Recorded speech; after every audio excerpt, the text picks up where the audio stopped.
तो hello guys, film coaching में आपका स्वागत।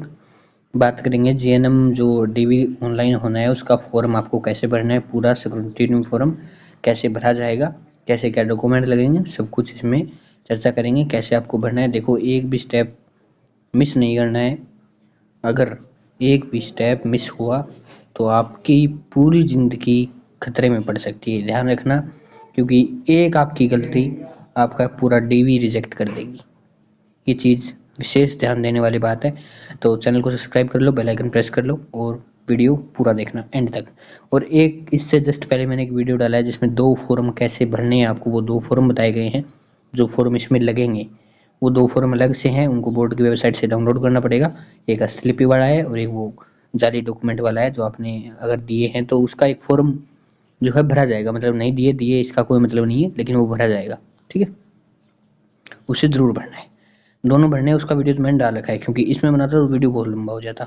इसमें मैं आपको एक अटेंशन फॉर्म और एक ये इसकी चर्चा करेंगे अपन।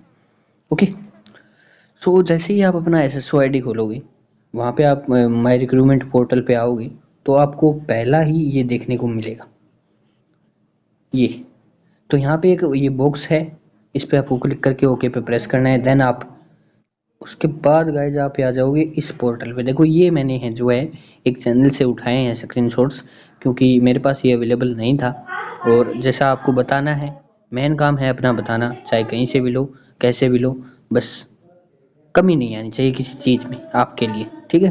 तो वो मैं चैनल मेंशन कर दूंगा उनका नीचे डिस्क्रिप्शन में। सो यहाँ पे देखते हैं अब अपन, यहाँ पे आपके लिए क्या क्या ज़रूरी है वो चीज़ भरनी। तो ये पोर्टल जैसे पहला आपका ये खुलेगा, उसके बाद ओके करने के बाद तो यहाँ पे कुछ स्टेप्स हैं। ये देखिए 1 2 3 4 5 6 7 स्टेप हैं। 7 स्टेप आपको कंप्लीट करने होंगे और बहुत बड़े हैं।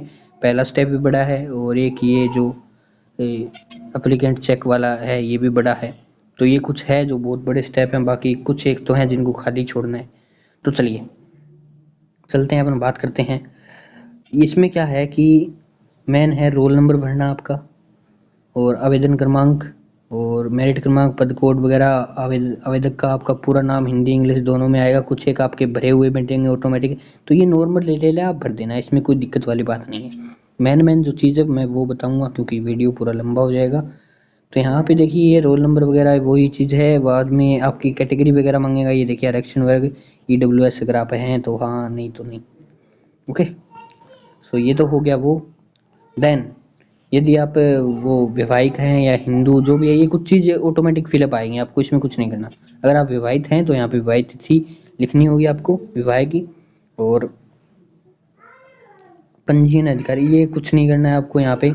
और यदि आप अनुसूचित क्षेत्र से हैं, यदि आप TSP एरिया से, तो यहाँ पे हाँ करेंगे, वरना नहीं रहने देंगे। और यदि आप चयन चाहते हैं अपना NTSP एरिया में, TSP से हैं, तो यहाँ पे इन दोनों ऑप्शन में से एक में सेलेक्ट करेंगे, हाँ या ना, ठीक है। और विवाहित होने की स्थिति में आपको कुल संतान की संख्या यहाँ पे देनी होगी। अगर आप नहीं है तो यहाँ पे आपको कुछ नहीं करना। ओके, आगे आता है, इसको आपको खाली छोड़ना है, कुछ नहीं करना। यदि ये ऑटोमेटिक फिलअप है वैसे तो, और ये जो आपका जो है आवेदन फॉर्म होता है उसी के अनुसार ऑटोमेटिक फिलअप आता है, इसमें आपको कुछ नहीं करना। अब यहाँ पे मूल निवास आएगा, इसमें भर रखा है ऑटोमेटिक। अब जो आपका स्थायी पता है, इस चीज़ में थोड़ा ध्यान करना आपको मैं बता देता हूँ। जैसे इसमें हिंदी में भरा है ना पूरा, तो पूरा आपको हिंदी में भरना है, इंग्लिश लेके मत बैठ जाना, ठीक है। और ध्यान से भरना भाई, कोई लैपटॉप लेके भरना, क्योंकि गलती होने के चांसेस मोबाइल में बहुत ज़्यादा रहते हैं। एक तो सब डिस्प्ले बहुत छोटी होती है, तो इस चीज़ का विशेष ध्यान रखें। पिन कोड वगैरह सही से भरें, मोबाइल नंबर भी सही से भरें जी। जो चीज़ है भाई बिल्कुल सावधानी पूर्वक भरनी है। अब आते हैं नेक्स्ट पे। अब यहाँ पे ऊपरी ऊपर है ये जो, वो तो वही है। बाद में आता है पत्र व्यवहार पता, ये भी आपको वही पता भरना है सेम, और इसमें भी कुछ नहीं है। ओके, सो यहाँ पे अगला जो अपना है वो पोर्टल खुलता है एजुकेशन क्वालिफिकेशन का। ओके, तो यहाँ पे क्या क्या भरना है, जैसे इसमें ये पूरा स्क्रीनशॉट नहीं है, इसमें इधर लिखा गया है कि 10वीं का 12वीं का और आगे जो भी है आपकी डिग्री वो चीज़ लिखी गई है, उसके सामने वैसा वैसा भरना है। जैसे 10वीं में कुल अंक कितने थे, आपने कितने प्राप्त किए, आपका परसेंटेज कितना रहा, और आपका कितने महीने का कोर्स था, और जारी दिनांक कब आपकी, मतलब आपने जो है आपका रिजल्ट कब डिक्लेयर हुआ। और उसके बाद है आपका डॉक्यूमेंट अपलोड करना होगा, जैसे मार्कशीट की पीडीएफ आपको देनी होगी। पीडीएफ का साइज उसमें देख लेना कितना मेंशन है, शायद मेरे हिसाब से 500 KB से 2 MB तक मेंशन है, तो वो उसमें देख लेना। वो जो आपका डीवी की शेड्यूल आया था उसमें दिया गया है कितना मेंशन है। ओके, तो साइज वगैरह उसमें देख लेना। अब आपके पास जितनी भी है 10वीं 12वीं और आपका जो कोर्स है बीएससी का जो भी है, वो जितना जितना दिया गया है वो भर देना। ओके, अब यहाँ पे आते हैं अगला। तो इसमें आपको और कुछ, ये तो सीधा ही है, कुछ नहीं करना आपको। अब आपको आरएनसी सर्टिफिकेट यहाँ पे देना होगा, जिसका रजिस्ट्रेशन नंबर, रजिस्ट्रेशन दिनांक और मान्यता अवधि और विशेष विवरण में आप कुछ ना लिखें विशेष तो, और वैसे लिखें तो ये लिख सकते हैं रजिस्ट्रेशन, वो राजस्थान नर्सिंग काउंसलिंग वगैरह ये नाम लिख सकते हैं, बाकी इसमें कुछ नहीं लिखना है। ओके, सो गाइस बहुत जल्दी जल्दी कर रहा हूँ मेरे हिसाब से, तो ज़्यादा टाइम जाया नहीं करूँगा आपका। आपको फिर भी कोई शक लगे, डाउट लगे, व्हाट्सएप ग्रुप है, लिंक डिस्क्रिप्शन में, कमेंट बॉक्स में, वहाँ से पूछ सकते हैं कुछ भी। ओके, तो व्हाट्सएप ग्रुप में जाकर ज़रूर पूछें कुछ भी, अगर आपको लगता हो कि कुछ छूट रहा है तो, क्योंकि हो सकता है वीडियो मुझसे भी कुछ छूट जाए यार, तो ये ज़रूरी नहीं है कि मतलब मैं सारा ही बताऊँ, कुछ छूट भी सकता है, कुछ आपको ना आए तो आप पूछ सकते हैं। ओके, तो अब तीसरा पॉइंट खुलता है अपना एक्सपीरियंस डिटेल वाला। इसको आपको, अगर आपका एक्सपीरियंस, मेरे हिसाब से तो लगभग लोग हैं जिनका कोई एक्सपीरियंस नहीं है, तो आपको इसमें नहीं देना है, आपको कुछ नहीं करना है इसमें। ओके, इसको ऐसा कैसा रहने देना है। आगे आते हैं अपन, चौथा जो पॉइंट आता है वो आता है आपका आइडेंटिटी का। आइडेंटिटी मतलब आपकी फ़ोटो देनी होगी। फ़ोटो का साइज़ यहाँ पे साफ मेंशन है, 20 KB से 50 KB तक। अब फ़ोटो को रिसाइजर करने वाले बहुत ऐप आते हैं, वहाँ से कर लेना। और फ़ोटो देनी कौन सी है, जो आपने एप्लीकेशन आईडी में दी थी। और जिनके पास फ़ोटो नहीं है वो वाली, तो जहाँ भी आपने जिस ई मित्र से फॉर्म भरवाया था उसके पास ज़रूर मिलेगी, क्योंकि उसके पास डॉक्यूमेंट सेव होते हैं। तो वहाँ से रिक्वेस्ट करके कैसे भी उनसे देख लेना, मिल जाएगी, वो दे देगा। उससे क्या करना है यार, आपकी फ़ोटो से, ठीक है, वो फ़ोटो निकलवा के आप कर लेना इसमें। और आगे जो है तीसरा पॉइंट जो आता है अपना मेन, एप्लीकेंट चेक लिस्ट वाला, ये देखिए, ये जो आता है ये रहा, ये ज़रूरी है और ये बहुत बड़ा है, इस चीज़ को ध्यान रखें। तो इसमें तो देखो मेन चीज़ तो यही है कि इसको आपको ही हैंडल करना होगा, क्योंकि इसमें बहुत सारी बातें हैं जो आपको आराम से पढ़नी होगी, पढ़ के देना है। वैसे देखिए मैं एक चीज़ पढ़ देता हूँ इसमें, जैसे आप एक ये देखिए, अब बी पॉइंट देखते हैं। अभ्यर्थी ने आवेदन की अंतिम तिथि का अनिवार्य शैक्षणिक योग्यता प्राप्त कर ली थी। मतलब आपने आवेदन जब किया था उससे पहले आपने, जैसे आपका बीएससी का कोर्स है तो आपने प्राप्त कर लिया था क्या, ये कह रहे हैं, उसकी योग्यता आपके पास थी क्या। तो हाँ, यदि थी तो यहाँ पे क्लिक करना है, नहीं थी तो इसमें क्लिक करना है। ओके, तो ये ऐसे पॉइंट है जो आप पढ़ लेना इसमें। और नॉर्मल सी बात है, अगर फिर भी कुछ ना समझे तो मैं हूँ, कोई दिक्कत नहीं है। और ये वही चीज़ है। अब देखिए यहाँ पे टीएसपी एरिया हेतु है ये आपका, इसमें कोई रोल नहीं है। यदि अभ्यर्थी आरक्षित श्रेणी का है किंतु उसका जन्म बाहर हुआ है, तो क्या अपने मूल राज्य में उसी आरक्षित श्रेणी में होने का साक्ष्य प्रस्तुत किया है। यानी आप बाहर से हैं और ईडब्ल्यूएस से हैं और आप राजस्थान में आकर भी ईडब्ल्यूएस से हैं, तो वो आपने जो है उसका जो आपने प्रूफ दिया है, मतलब इसमें आप डॉक्यूमेंट वो अपलोड कर रहे हैं, तो यहाँ पे हाँ नहीं का ऑप्शन आपको चूज करना होगा।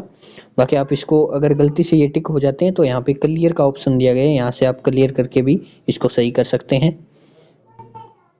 और इसमें मेरे हिसाब से कुछ है नहीं, बाकी आगे देखते हैं क्या है।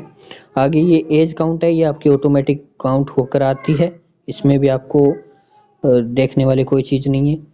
और आते हैं आगे, तो आगे ये है कि राजस्थान राज्य में अनुसूचित जाति जनजाति पिछड़ा वर्ग अधिकतम, ये है आयु छूट। आपकी आयु में आपको छूट चाहते हैं आप, तो आप उसमें क्लिक करेंगे एक में। आप सामान्य वर्ग की महिला हैं या कुछ भी है, जितनी भी आपको छूट है उस छूट पे आपको बिंदु पे क्लिक करना है जो आप छूट लेना चाहते हैं।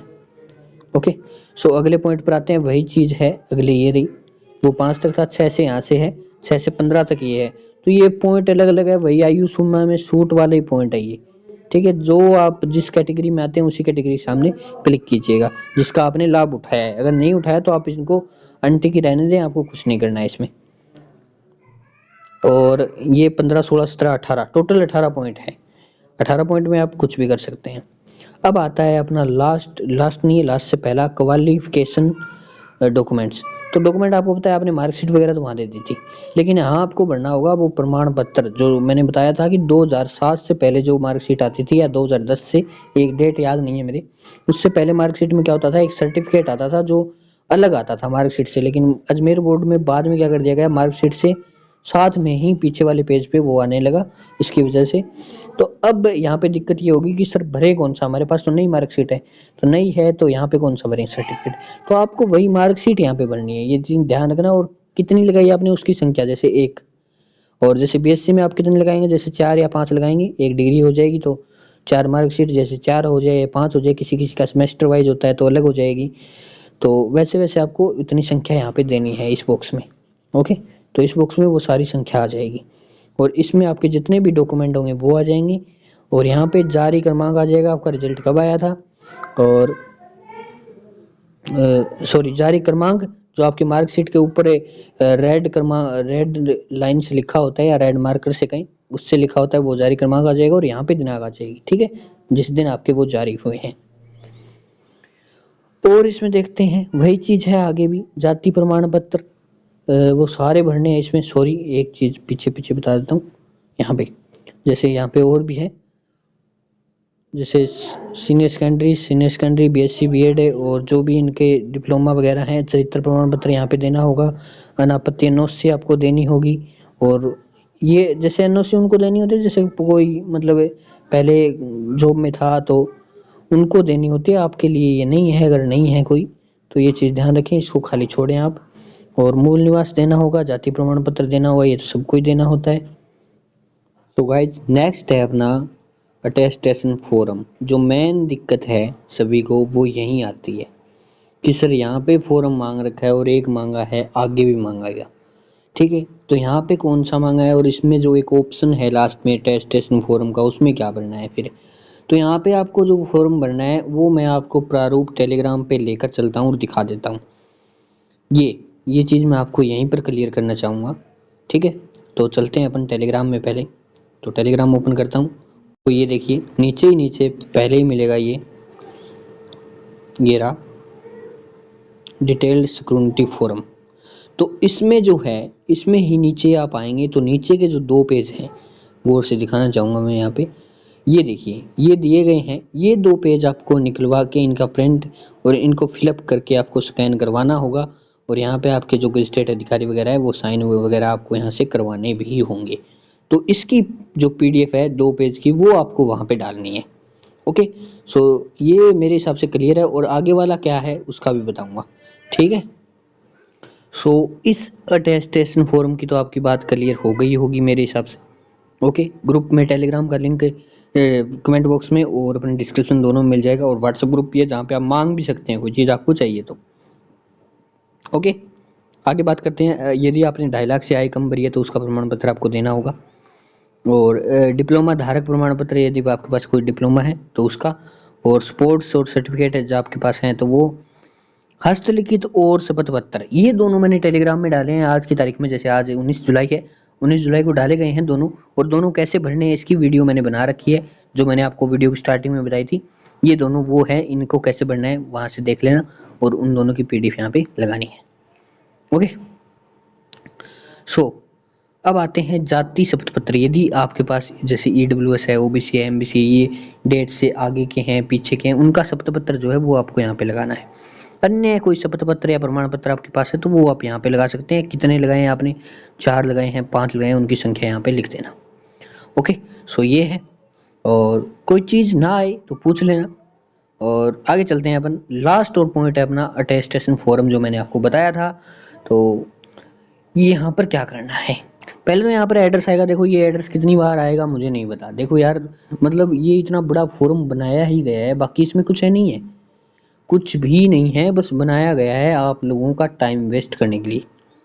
अब इस फॉर्म को कोई भरने बैठेगा ना पूरा का पूरा दिन लग जाएगा बेचारा, सुबह से शाम तक इतना टाइम लगता है इसमें, एक एक चीज को इकट्ठा करना। मैं कहता हूँ जो आपने पहले वीडियो देख ली है ना, तो आप पहले सारे जो मैंने बताए ना वो डॉक्यूमेंट पीडीएफ वगैरह वो तैयार कर लो पहले, फिर आप भरने बैठना, वरना आप साथ साथ में जैसे फोटो का रिसाइज करना है तो आप साथ साथ में करोगे ना, पूरा दिन खा जाएगा आपका वही। ओके, और आपकी अगर कोई गलती हो गई तो वो अलग है, तो यहाँ पे वो सारा एड्रेस वगैरह भरना है, कुछ नहीं, आपका ही एड्रेस आएगा इसमें, और कुछ नहीं है, जो मैंने स्टार्ट में बताया था वही चीज़ है। इसको आपको कुछ नहीं करना, खाली छोड़ना है। और यहाँ पे फादर जो फैमिली डिटेल है आप देना चाहो तो दे सकते हो, जैसे फादर मदर फुल नाम, और जो आपका यहाँ पे जो मांगा है एड्रेस वगैरह वो दे सकते हो, फैमिली डिटेल। ओके, ये वही है, फैमिली डिटेल वाला ही पोर्शन है। और इन्फॉर्मेशन और सन और डॉटर, यदि आपके वो बच्चे हैं तो उनकी इन्फॉर्मेशन आप यहाँ पे दे सकते हो।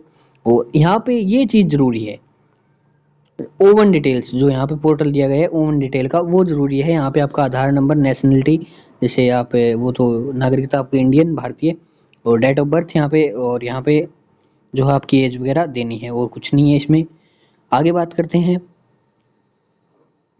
आगे यहाँ पे जो दिया गया है वो डिस्ट्रिक्ट वगैरह वही चीज़ है यार, रिलीजियन भरना है, डिस्ट्रिक्ट भरना है, बर्थ प्लेस आपको भरना है, वही चीज़, डेट, वो आपका जो एड्रेस है वही भरना है, और इसमें कुछ नहीं है।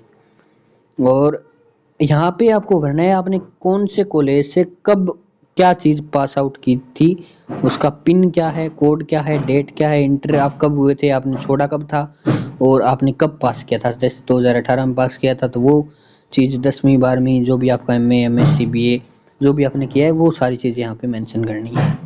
ओके, या आपने यहाँ पे कोई गवर्नमेंट जॉब आपने कहीं पर की है तो वो चीज़ यहाँ पे फिलअप करनी है। और इसमें आगे क्या है, ये चीज़ देखो, ये कोई केस वगैरह है उनके लिए है, बाकी आपके लिए नहीं है। इस चीज़ में सब में आपको नो नो नो सेलेक्ट करने हैं सब में, क्योंकि ये केस वालों के लिए है, कोर्ट वालों के लिए जिनका केस वगैरह चलता है, तो आपको नो करना है इसमें। यदि कोई ऐसा पर्सन है यस वाला, तो वो इस ये जो पढ़कर पॉइंट है उसके सामने अपना यस कर सकता है, बाकी इसमें नो रखना है नॉर्मल लोगों को। ओके, सो यहाँ पे 2 पर्सन है, ये जो पर्सन आपको अटेस्टेशन फॉरम में जहाँ पर 2 गवाहों के साइन होंगे वही 2 पर्सन यहाँ पे साइन करेंगे, ये चीज़ ध्यान रखना। सो और इसमें क्या दिया गया है, और तो इसमें कोई नहीं है। सो ये चीज़ शुरू में आ गई है, पहले बता दी। देखो इतना ही फॉर्म था आपका, और सारा बता दिया है। ये सबमिट करने के बाद आपका सबमिट हो जाएगा अटेस्टेशन फॉर्म के। आपकी डाउट है क्लियर हो गए होंगे सारे, मेरे हिसाब से मैंने सब कुछ बता दिया। फिर भी कोई डाउट रह गया हो तो पूछ सकते हैं, कोई दिक्कत नहीं है। ओके, सो मिलते हैं नेक्स्ट वीडियो में, तब तक के लिए धन्यवाद।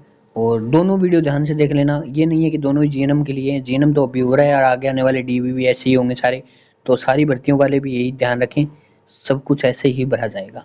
ओके, सो फॉर्म वही है जो आपका ऑफलाइन में था, इसको ऑनलाइन बना दिया गया है, वही चीज़ है, वही फॉर्म है। अगर आप दोनों चीज़ मिलाएंगे सेम है, दोनों में कोई फ़र्क नहीं है।